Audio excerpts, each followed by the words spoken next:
오늘 우리에게 주신 하나님의 말씀 디모데전서 6장 11절에서 14절까지 한 목소리로 같이 읽겠습니다.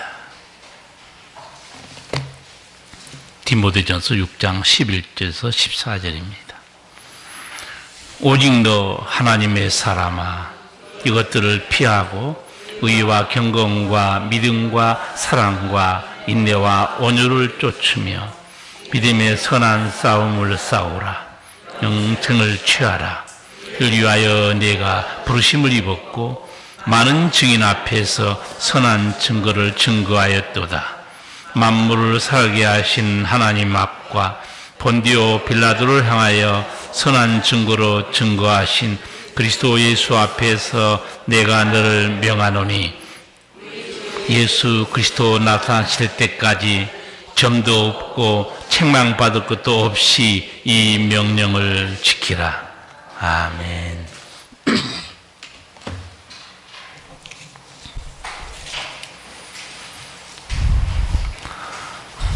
아버지들마다 자녀들에게 인생 수업을 다 합니다. 성도 여러분, 아버지께 인생에 대해서 어떤 가르침을 받고 살아오셨습니까? 인생의 선배이기도 한 아버지들은 듣기 싫어도 자녀들에게 인생 수업을 합니다. 그런데 이 살아 생전에는 이 듣기 싫은 소리가 사무치게 그리울 때가 있습니다. 아버지가 세상을 떠난 후에 아버지 잔소리를 더 들을 수도 없고 인생이 힘들어지면 그때서야 아버지의 인생 수업이 얼마나 소중한 것이었는가 깨닫게 됩니다. 솔로몬도 아버지 다윗이 남겼던 말씀을 해고하면서 자기 아들에게 인생 수업을 하는 말씀이 잠언 3장에 나옵니다. 아버지가 내게 가르쳐 이르기를 내 말을 내 마음에 두라. 내 명령을 지키라. 그리하면 살리라. 지혜를 얻으며 명철을 얻으라. 내 입의 말을 잊지 말며 어기지 말라. 지혜를 버리지 말라. 그가 너를 보호하리라. 그를 사랑하라. 그가 너를 지키리라. 얼마나 복된 말씀을 솔로몬이 들었습니까? 근데 솔로몬 인생을 보면요, 아버지 말 잘 안 들어요. 헛된 인생을 살았어요. 솔로몬도 나이 들어서 철이 드니까 자기 아들에게 또 말하는 거예요. 나도 아버지께 이런 말을 들었다. 지혜를 버리지 말라. 그가 너를 보호해 줄 것이다. 그를 사랑하라. 그가 너를 지켜줄 것이다. 지혜가 뭐죠? 지혜를 사랑하라고 그러죠. 너를 지켜줄 것이다. 너를 보호해 줄 것이다. 지혜가 뭡니까? 하나님을 경외하는 것이죠. 그런데 안타깝게도 솔로몬은 젊은 날에 아버지 말을 잘 안 듣습니다. 후회하면서 아들에게 인생 수업을 또 하고 있어요. 그게 잠언 전도서에 쫙 깔려 있습니다. 성도 여러분, 듣든지 말든지 말씀으로 인생 수업을 하기 바랍니다. 여러분이 세상을 떠난 후에 인생이 힘들어지만 자녀들은 아버지의 말을 기억하게 될 거예요. 하나님께서는 하나님의 자녀들에게 어떻게 살라고 말씀하셨을까요? 모세 오경을 읽은 사람은 알 수 있어요. 레위기 18장 3절 이하의 말씀입니다. 너희는 그 거하던 애굽 땅의 풍속을 쫓지 말며 내가 너희를 인도할 가나안 땅의 풍속과 규례도 행하지 말고 너희는 나의 법도를 쫓으며 나의 규례를 지켜 그대로 행하라. 나는 너희의 하나님 여호와이니라. 하나님께서 뭐라고 당부해요? 저 이방 땅 애굽 문화, 풍속, 종교, 앞으로 들어갈 가나안 땅, 그의 문화나 풍속, 종교도 절대 따라서는 안 된다 그래요. 내 법도 내 규례를 지켜라. 그리하여 너희가 살 것이다. 하나님은 이렇게 말씀해 놓고요. 또 약속도 해줍니다.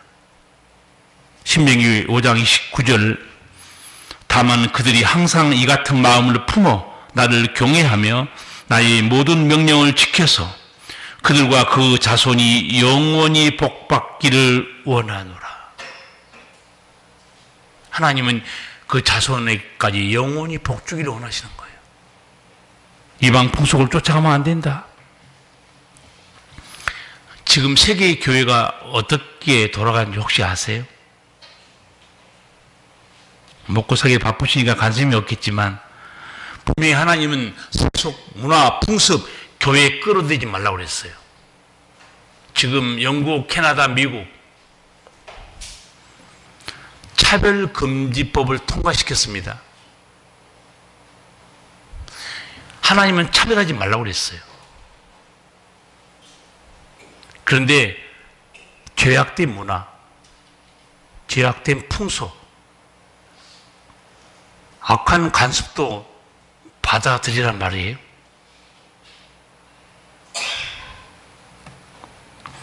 우리나라는 다행히 그래도 예수 믿는 국회의원들이 지금 차별금지법을 통과 안 시키려고 매번 회기마다 안간힘을 쓰고 있습니다. 차별금지법이 좋은 거예요. 그런데 종교적으로는 독소 조항이 있습니다. 자, 예를 들을 테니까 잘 들어보세요. 성경만이 진리고 다른 종교는 진리가 아닙니다. 차별이에요. 그렇게 소개하면 앞으로 목사가 끌려갑니다. 두 번째, 하나님만 유일하신 하나님이시고 다른 신은 없습니다. 종교적 차별이에요. 그렇게 소개하면 안 돼요. 예수님만이 길이요 진리요 생명입니다. 다른 종교의 길과 진리와 생명이 없습니다. 그렇게 소개하면 큰일 납니다. 차별이에요. 동성애는 하나님께서 싫어하신 범죄 행위이고 용인해서는 안 됩니다. 큰일 날 차별이에요. 저는 목사로서 이 차별금지법 찬성해야 된다. 스마트폰으로 들어오잖아요. 바로 누릅니다. 국민청원에. 여러분 알겠지만 서울의 대교회 목사님이 혼자 피켓을 들고 국회 앞에서 돌아가면서 혼자씩 차별금지법 통과시키면 안 됩니다. 그 속에 종교적 독소 조항이 있어요. 미국 감리교회 어떤 일이 벌어진가 소개할까요? 동성애자 목사 안수 줍니다. 동성애자 목사가 교회에서 할부해요. 동성애 결혼도 합법화합니다. 성경을 그대로 믿는 목사들이 반기를 들었어요. 미국 감리교단에서 쫓아내버렸습니다. 목사를. 교회도 교단에서 쫓아내버렸어요. 장로교도 마찬가지입니다. 미국 장로교도. 지금 제가 알고 있는 뉴저지에 있는 어느 교회는 미국 장로교에서 동성애 용인한 걸 두고 노예하고 충돌이 일어났어요. 그 목사님과 성도들은 우리는 절대 따를 수 없다. 그럼 교회 재산 다 내놓고 나가라고 그랬어요.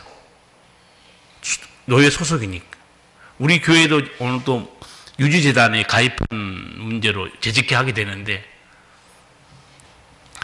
미국의 20여 개 주에서 동성애의 법이 통과됐습니다. 동성애를 죄로 규정하거나 차별하면 목사들 쫓겨납니다.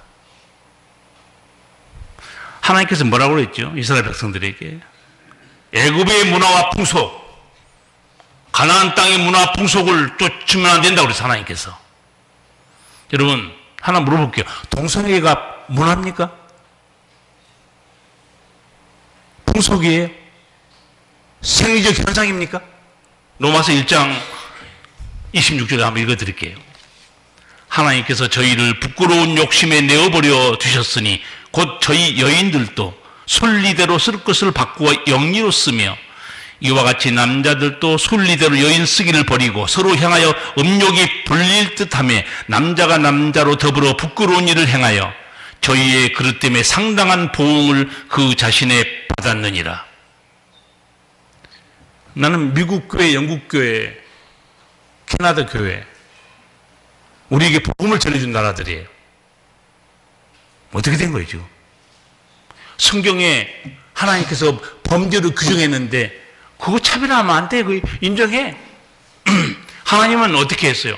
그들 자신의 상당한 형벌을 받게 해줬다는 거예요. 여러분, 동성애로 일어난 병들이 어떤 건지 아시죠? 하나님께서는 택한 백성들을 어떻게 살라고 말씀하셨는가? 다시 읽어드릴게요. 레위기 18장 3절 이하. 너희는 그 거하던 애굽 땅의 풍속을 쫓지 말며 내가 너희를 인도할 가나안 땅의 풍속과 규례도 행하지 말고 너희는 나의 법도를 쫓으며 나의 규례를 지켜 그대로 행하라. 나는 너희 하나님 여호와니라. 하나님께서는 하나님의 사는 백성들의 사는 방법을 따로 알려줬어요. 세상으로 길로 가면 안 된다는 거예요. 그리고 이 하나님의 자녀가 사는 방법으로요, 한 구절로 딱 하나님이 딱 정리해서 꼭 짚은 말씀도 있습니다. 레위기에. 예수 50년 믿은 여러분들 이상만 생각해 보세요. 예수 50년 이상 믿은 여러분만. 하나님께서 어떻게 살라고 꼭 집어서 말씀했을 거예요. 레위기에서.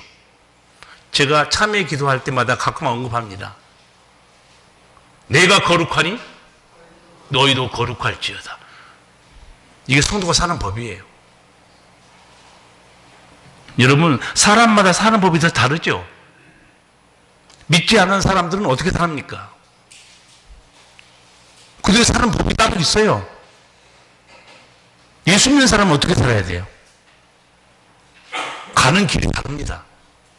그래서 오늘 주보에 하나님의 사람이 가는 길이 제목을 했어요. 하나님의 사람이 가는 길은 달라야 됩니다. 내가 거룩하니 너희도 거룩하라. 성도는 어떻게 살아야 되는가? 성령의 충만함과 말씀을 따라 살아야 돼요. 왜? 우리가 가는 길은 천국입니다. 이 세상이 아니에요. 거룩한 아버지 집으로 갈 사람들이에요.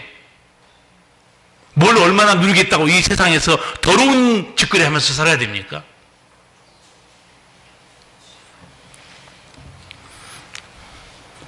성도들이 사는 방법 다 알고 있는데 안타깝게도 믿는 것 같지만요, 무늬만 예수 믿는 사람 너무 많습니다. 오염된 믿음, 세상과 섞여 있는 온전치 못한 믿음. 자기가 섞여 있는지도 몰라요. 내 지금 믿음이 세상과 섞여 있는 것도 모르는 사람도 있습니다. 여러분, 금은 금방 아시더라고. 24K 금이 얼마나 들어있는 거예요? 순금은 금이 얼마나 들어있는 거예요? 금방 하시네. 금방 하시오. 여러분 믿음은 순금입니까? 10K? 아니 5K? 영어로 5K 하면 너무 좋은 건데. 나는 성도 여러분, 이 하나님 말씀하신 대로 그 길로 가기를 바랍니다. 오늘도 저는, 오늘 또 권사님도 기도했지만 오늘 목사님 말씀을 통해서 하나님의 음성 듣게 해달라고 기도했어요. 너무 좋은 기도예요. 자, 오늘 하나님 음성 들려드릴게요. 내가 거룩하니 너희도 거룩해야 된다. 자, 이렇게 산 사람이 드물지만 있습니다, 성경에. 아, 정말 하나님 성품을 닮아서 이렇게 산 사람. 누군가 힌트를 드릴게요. 사탄 앞에서도 하나님이 사랑하는 사람이에요. 누구예요? 그것도 모르는 사람은 진짜 초신자예요. 욥기 1장 8절 읽어드리겠습니다. 여호와께서 사탄에게 이르시되 네가 내 종 욥을 주의하여 보았느냐? 그와 같이 온전하고 정직하여 하나님을 경외하며 악에서 떠난 자가 세상에 없느니라. 하나님 성품을 닮아 살아가요.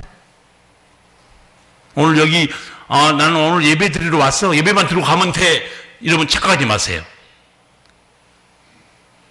예배 드리는 거는 누구의 음성 들어왔어요? 그럼 집중해서 듣고 가세요. 입신하지 말고 졸지 말고 여기서 하나님 음성 들어오면 하나님 음성 듣고 가셔야지. 나는 오늘 예배 드렸어. 뭐 해치우는 거 예배가? 그건 아니잖아요. 예수님께서도 제자들을 불러서 빛과 소금으로 세워주시면서 어떻게 살라고 그랬죠?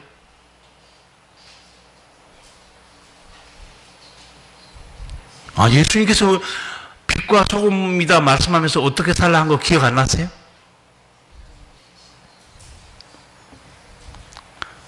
마태복음 5장 16절입니다. 이와 같이 너희 빛을 사람 앞에 비추게 하여 저희로 너희 착한 행실을 보고 하늘에 계신 너희 아버지께 영광을 돌리게 해라. 착하게 살라고 그랬죠. 착하게 사는 거 제가 설명해 줬죠. 성경에서 착하게 사는 게 뭐죠?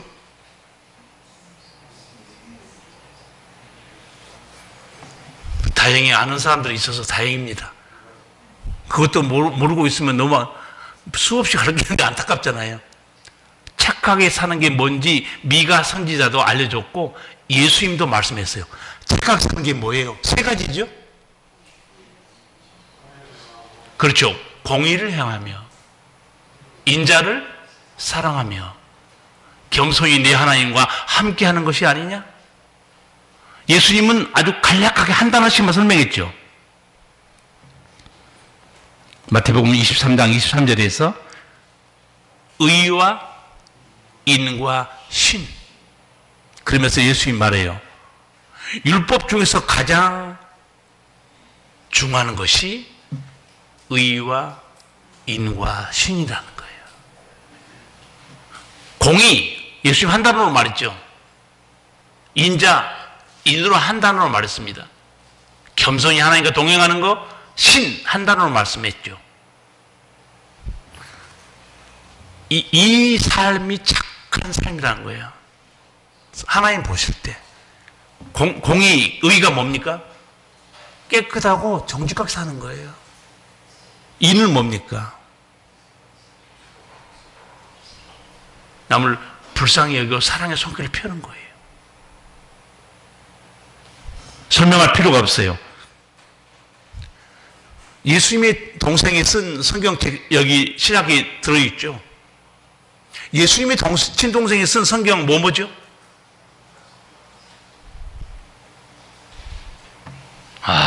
진짜 권사님 이상들은 다 아셔야 돼요.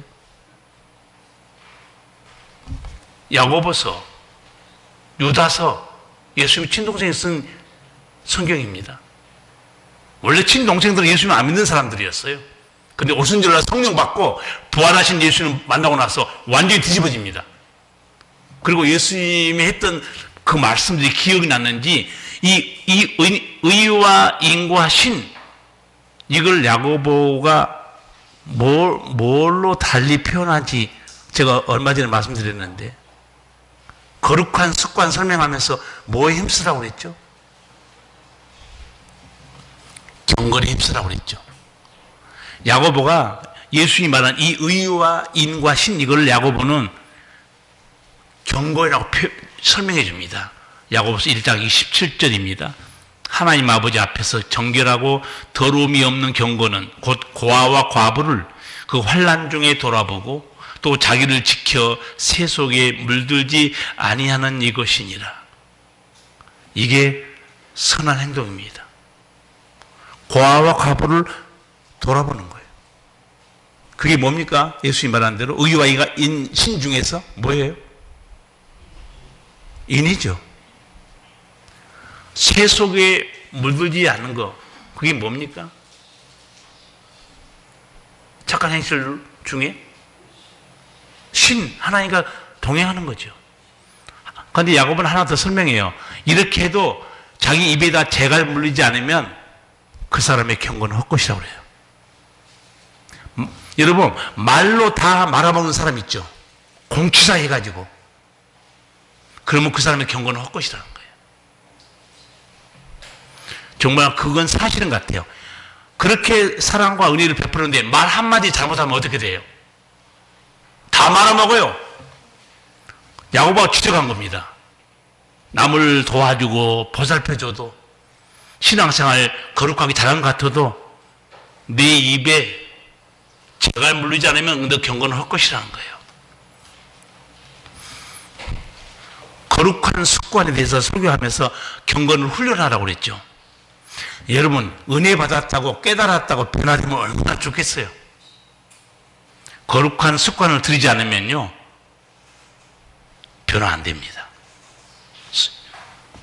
성도 여러분, 예배, 기도, 말씀, 찬양에 길들여지지 않아요.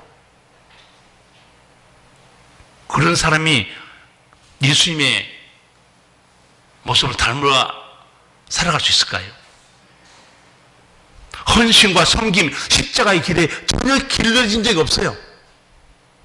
자기 즐거울 때만 살고 있어요. 거기 무슨 사랑의 수교 열매가 맺히겠습니까? 성령 충만에 길들여진 적이 없어요. 무슨 그리스도의 향기가 나갔냐고요. 여러분, 훈련하셔야 돼. 방법이 없습니다. 깨달았다고 되는 거 아니에요.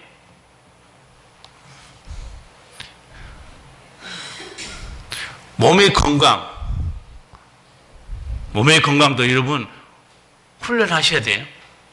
저는 청년 때 허리 디스크 시술을 받은 적이 있어요. 항상 저는 그래요. 허리가 약하고 허리에 대한 강의만 나오면 집중해서 듣습니다. 의사 선생님 하는 거. 얼마 전에 들었는데 이 재활의학과 교수님인데 본인이 디스크를 알았더라고. 그러니까 자기가 환자를 고치면서 너무 허리가 아팠다는 거예요. 5년 동안 전 세계를 돌아다녔대요. 허리를 고치려고. 어떻게 해요? 5년 동안 전 세계 어디를 돌아다녔을까요? 뻔하죠, 의사 선생님은. 유럽, 미국, 남미 그 병원에 가서 다 봤겠죠. 어떻게 저 허리를 고치는가? 자기 허리에도 문제니까. 이분이 깨닫는 말을 우리에게 전해주는데 저는 그 의사 선생님 말을 듣고 너무 놀랐어요. 한번 들어보실래요? 목이나 허리 아픈 사람 잘 들으세요. 운동으로 병을 못 고칩니다. 딱 그러더라고. 이게 뭔 소리야? 운동으로 병을 못 고쳐? 자세로 고칩니다. 그러더라고. 자세. 그러면서 목 디스크 있는 사람, 허리 디스크 있는 사람, 고개를 높이 들라는 거예요. 허리를 뒤로 제끼고 앞으로 구부리지 말고. 자세가 중요하다는 거예요. 우리 교회가요, 목 디스크 환자를 고치는 교회 구조인 걸 아는 사람이 한 명 있어요. 누군지 아세요? 선교사님 지금 목 디스크 때문에 한국에 병 고치러 왔어요. 의사 선생님이 고개를 들어서 제끼라 했더니 명옥교회 와보니까 고개를 들어야 돼. 소리가 높아. 1시간 동안 이렇게 너무 힘든데 예배 시간에 이렇게 있으니까 얼마나 좋은지 모르겠다는 거예요. 여러분, 저절로 병 고치는 교회에 나온 걸 좀 감사한 줄 알아줬으면 좋겠어. 근데 주무시다가 여기서 끄뻑끄뻑. 저도 허리가 안 좋기 때문에 이제 그 말이 놀랍지 않습니까? 의사 선생님 입에서 운동으로 병을 고치는 거 아닙니다. 자세로 고치는 것이지. 저 컴퓨터 모니터 있잖아요. 저 책을 이만큼 쌓아놨어요. 거기다 모니터 위에 올려놨어요. 그래야 이렇게 봐야 고기가 저절로 항상 거기 작업하니까. 전부 스마트폰 본다 이렇고, 앞으로 스마트폰 보는 방법 알려드릴게요. 이렇게 보지 마세요. 웃는 사람은 복이 있을진저. 높이 들고 봐야 돼요. 그래야 고개가 뒤로 제껴집니다. 훈련이에요. 자세 교정해 주는데 일주일, 2주 가니까 사람들이 벌써 통증에서 해방되고 있다는 거예요. 명심하세요. 나는 잘 모르지만 그렇다니까 전해드린 겁니다. 운동으로 병을 고치는 게 아니고 자세를 고치는 거예요. 성경으로 설명해 드릴까요? 열심으로 하나님 은혜 받는 게 아니고 심보를 똑바로 쓰고 마음의 자세를 똑바로 해야 돼요. 아멘 한 사람 한 명밖에 없어요, 지금.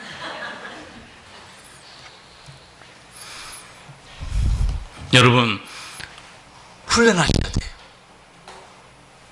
이제부터 목이나 허리 아픈 사람은 한번 그렇게 계속 해보시면, 장로님 지금 제끼지 마세요. 설교 들으셔야지. 이제 뭐 처음 이렇게 제끼면 뭐하냐고. 한 번도 안 하다가. 훈련밖에 없어요. 기도 훈련, 말씀 훈련 안 된 사람이요, 변화 없습니다. 제가 신방 가잖아요. 딱 수상하면 내가 성경 제가 안 읽어요. 집사님 읽어보세요. 성경 읽으시라고요. 막 말이 꼬여요. 집사님, 성경 읽는 게 좀 힘들지요? 혀가 안 들어가네요. 한국말인데 왜 혀가 꼬일까요? 성경을 안 읽었다는 거예요. 성경을 안 읽었어요. 성경을 안 읽었는데 무슨 수로 하나님 말씀이 솔솔솔 돌아갑니까? 저는 여러분에게 권장합니다. 성경은 소리내서 읽어야 됩니다. 눈으로 읽지 마시고 소리내서. 이쪽으로 왜 안 하는 거예요? 또 이쪽으로 하시는데. 훈련이 필요해요. 오늘 사도 바울, 하나님의 사람들이 가는 길에 대해서 말씀하죠. 11, 12절 같이 읽겠습니다. 오직 너 하나님의 사람아, 이것들을 피하고 의와 경건과 믿음과 사랑과 인내와 온유를 쫓으며 믿음의 선한 싸움을 싸우라. 영생을 취하라. 이를 위하여 네가 부르심을 입었고 망연 증인 앞에서 선한 증거를 증거하였도다. 아멘. 제가 가장 부러운 호칭이 하나님의 사람이라는 호칭입니다. 하나님의 사람. 아무나 이 호칭 받은 거 아니에요. 구약시대에 하나님의 사람 호칭 받은 사람이 누구였을까요? 기억나세요?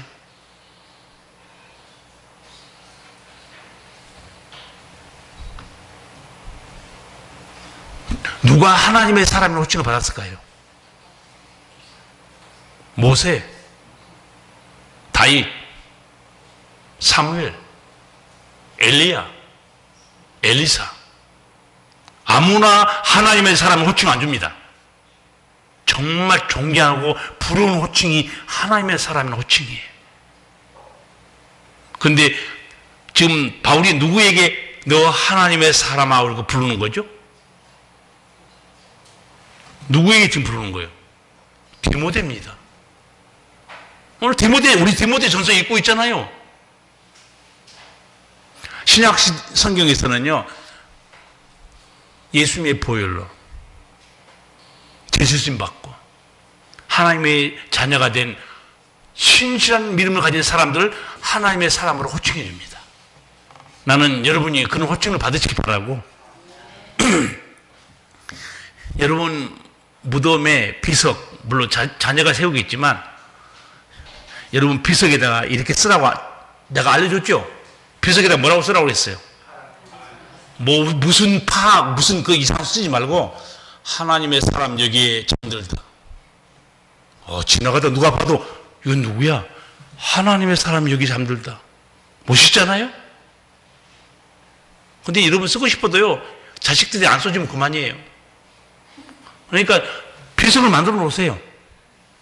하나님의 사람 여기 잠들다. 지나가는 사람이 봐도 이게 무슨 소리야? 하나님의 사람이 사는 길에 대해서 말하죠. 먼저 이렇게 말해요.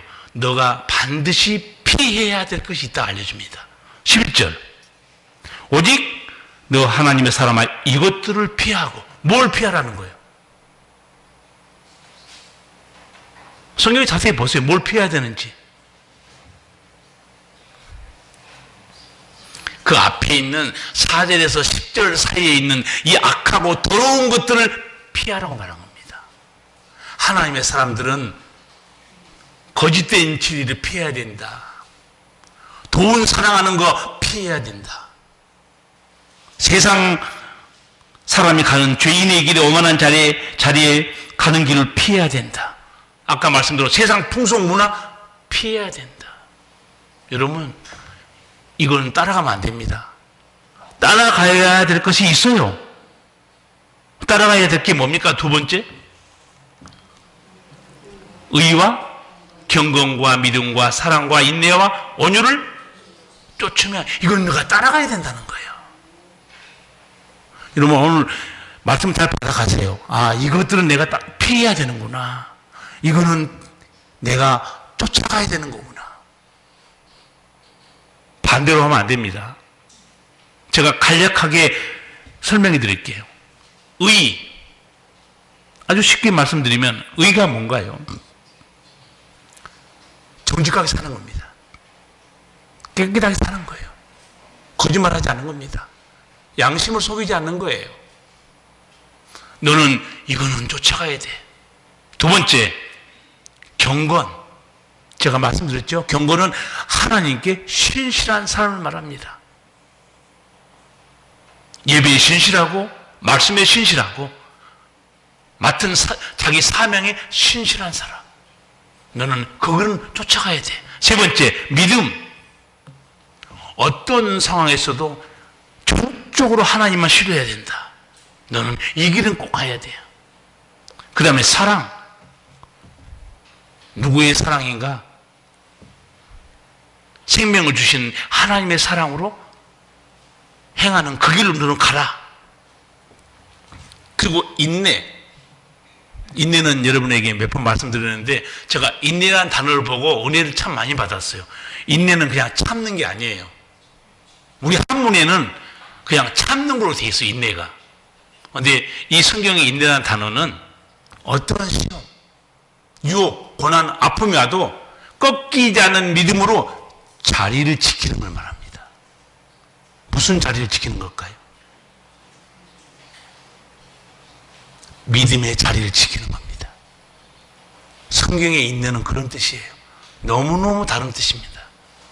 여러분, 시험과 유혹, 좌절, 나를 흔드는 일이 생겨도 여러분 꺾이지 않는 믿음으로 믿음의 자리를 굳게 지키시기 바랍니다. 그 길로 가라는 거예요. 하나님의 사람은 그리 가야 된다는 거예요. 인내가 뭡니까? 인내도 말씀드렸어요. 온유, 부드러운 마음인가? 제가 헬라어 단어를 배우면서 온유를 배우고 나서 너무 깜짝 놀랐어요. 예수님이 온유한 자 복이 있다고 마태복음 5장에서 설교한 적이 있습니다. 그리고 온유라는 단어를 보고, 이야, 온유가 부드러운 마음이 아니네. 여러분은 이제 기억하실 거예요. 온유가 뭐죠?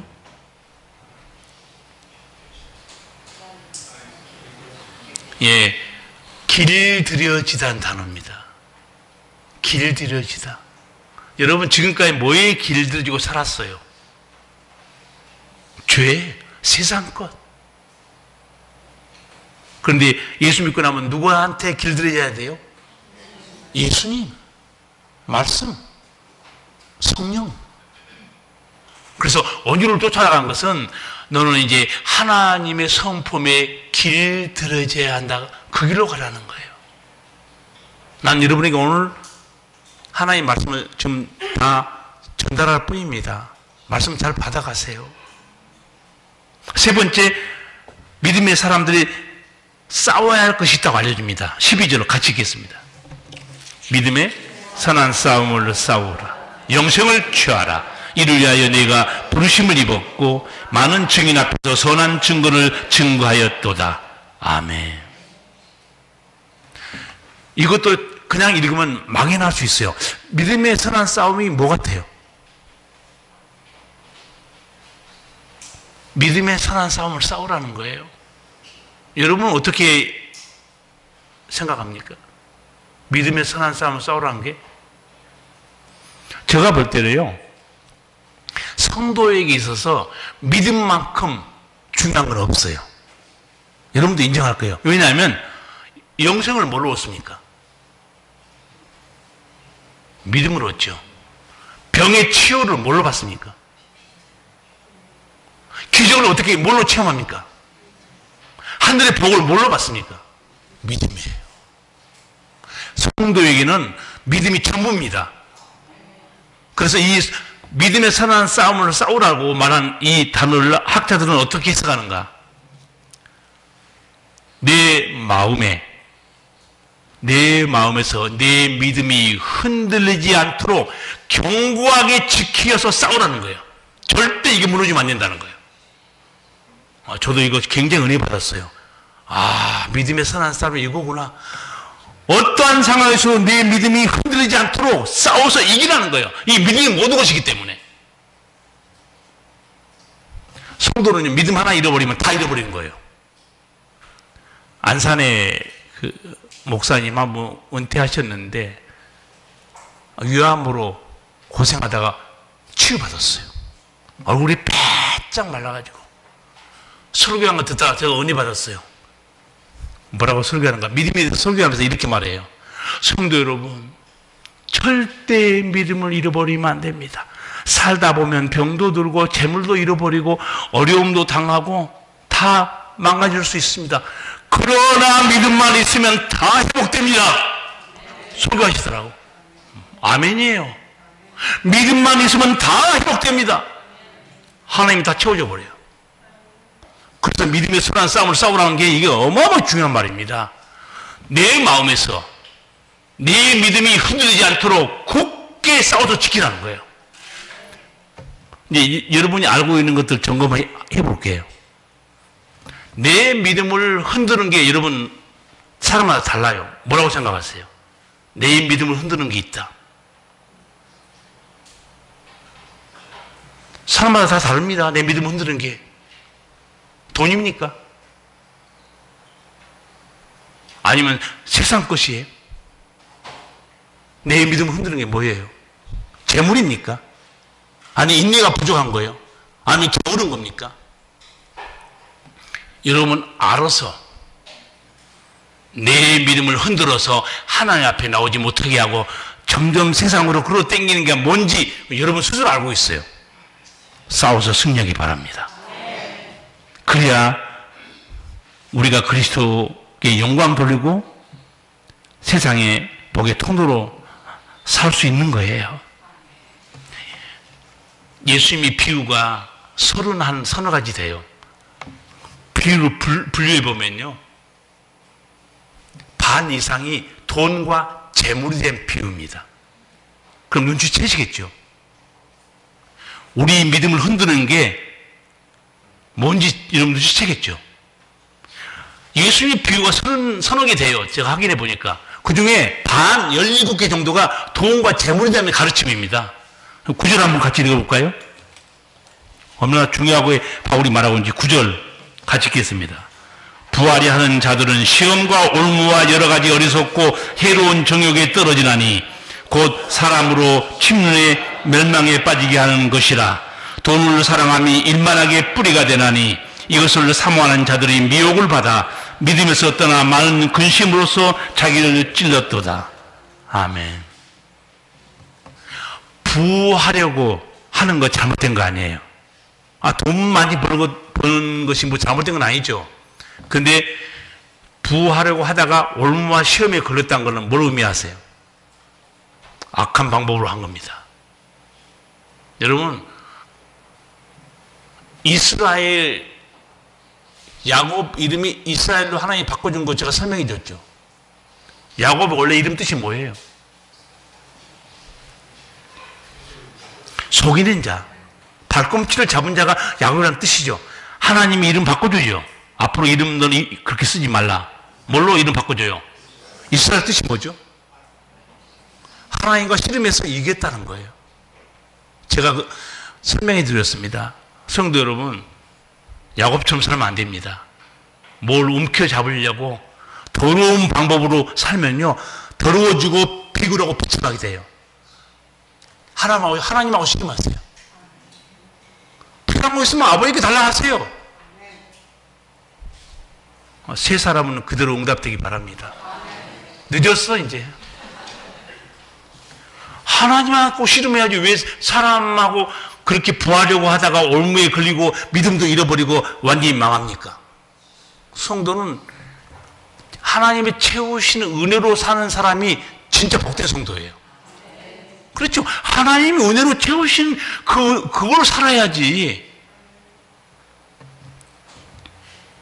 사도 바울은 나는 선한 싸움 싸우고 달려갈 길을 마치고 승리했다고 고백하죠. 디모데후서 4장 7절 이하입니다. 내가 선한 싸움을 싸우고 달려갈 길을 마치고 믿음을 지켰으니 이제 후로는 나를 위하여 의의 면류관이 예비되었으므로 주 곧 의로우신 재판장이 그날에 내게 주실 것이니 내가만 아니라 하나님 주의 나타나심을 사모하는 모든 자에게니라. 아멘. 세상 사람들은 그들이 가는 길이 있고 그들이 사는 법이 있어요. 예수 믿는 우리는 우리가 가는 길이 있고 우리가 사는 법이 다릅니다. 성도는 거룩한 길로 가야 돼요. 오늘 세 가지 바울이 뭐라고 했죠? 피해야 될 게 있다고 그랬죠. 또 두 번째는 쫓아가야 될 게 있다고 그랬죠. 세 번째는 싸워야 될 게 있다는 거예요. 우리가 알려줍니다. 이러면 진짜 교회는요, 세상에 빛입니다. 세상에 빛이 돼야 되는데, 제가 씁쓸한 얘기 하나 들려드릴게요. 1995년에 지금 세상 떠났지만 삼성그룹 회장이 우리나라 전반적으로 우리나라를 평가한 적이 있었어요. 의미 있는 발언인 것 같아요. 뭐라고 얘기했는지 아세요? 우리나라 정치는 사류, 관료 조직은 삼류, 기업은 이류. 인류는 뭘까요? 고 삼성 이건희 회장은 인류에 대해서 말하지 않았어요. 내가 보기에는 자기 눈에 대한민국 사회에 인류가 없어 보였던 것 같아요. 나는 그때 좀 가슴이 아팠어요.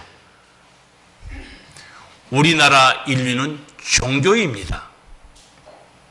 그렇게 말해야 되는 거 아니에요? 종교가 인류가 될 수밖에 없잖아요. 원래는 종교 가르침이 뭡니까?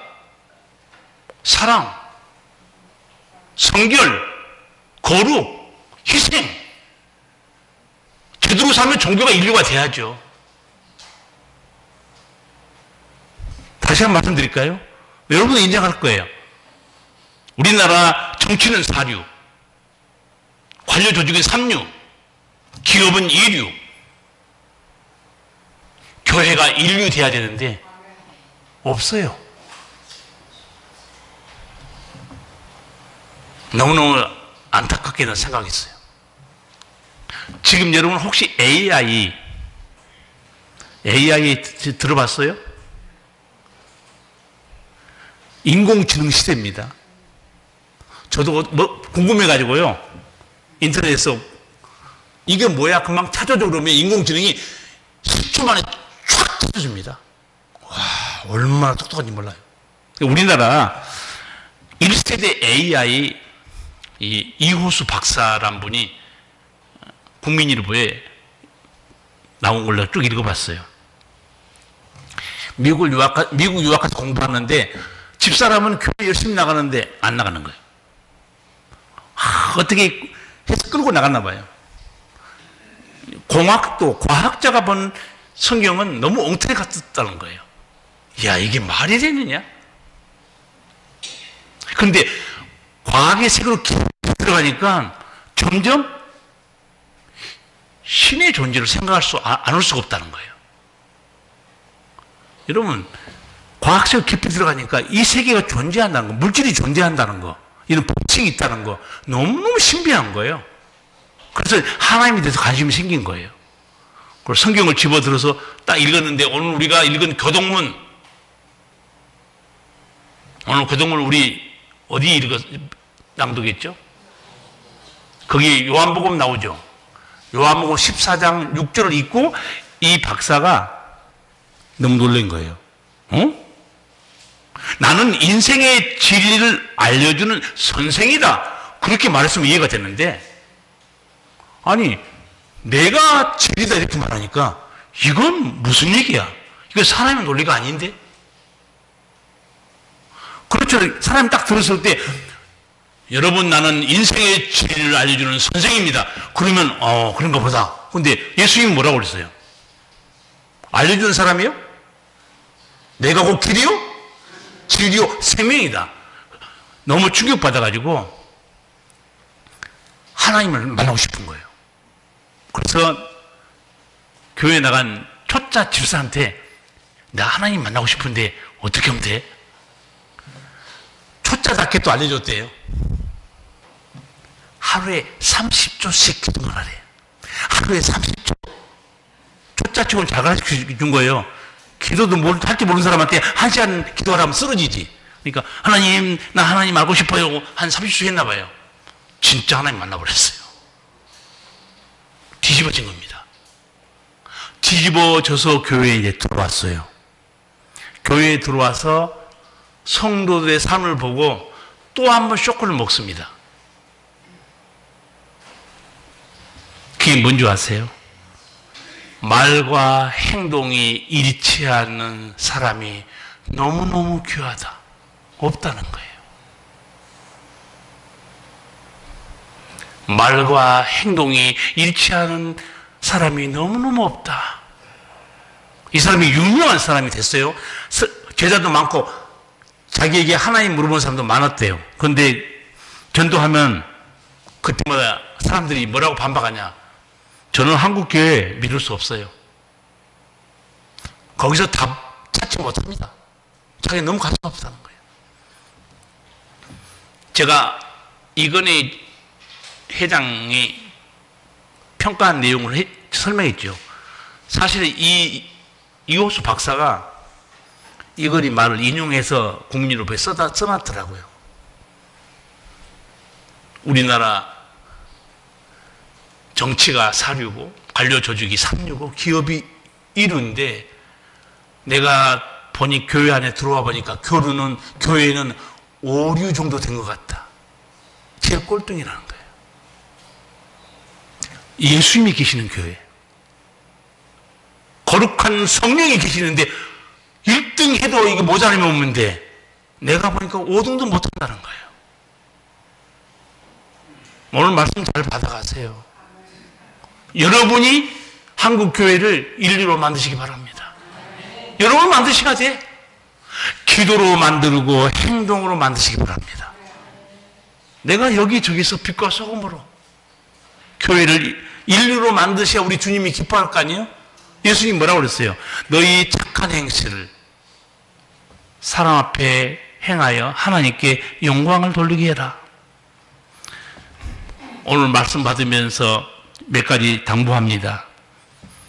여러분, 하나님의 사람들이죠. 하나님의 사람들이 가야 할 길에 무심했다면 영광 못 돌립니다. 믿음의 선한 싸움에서 실패하면 여러분 세상 속에 빛을 낼 수는 없어요.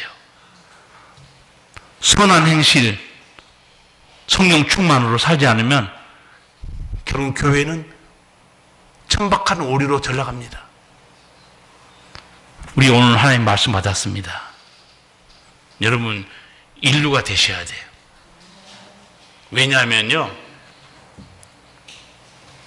성도 여러분은 예수님을 어디서 만나고 어디서 알게 돼요? 성경입니다. 성도는 성경에서 예수님 만나고 예수님 말씀 듣습니다.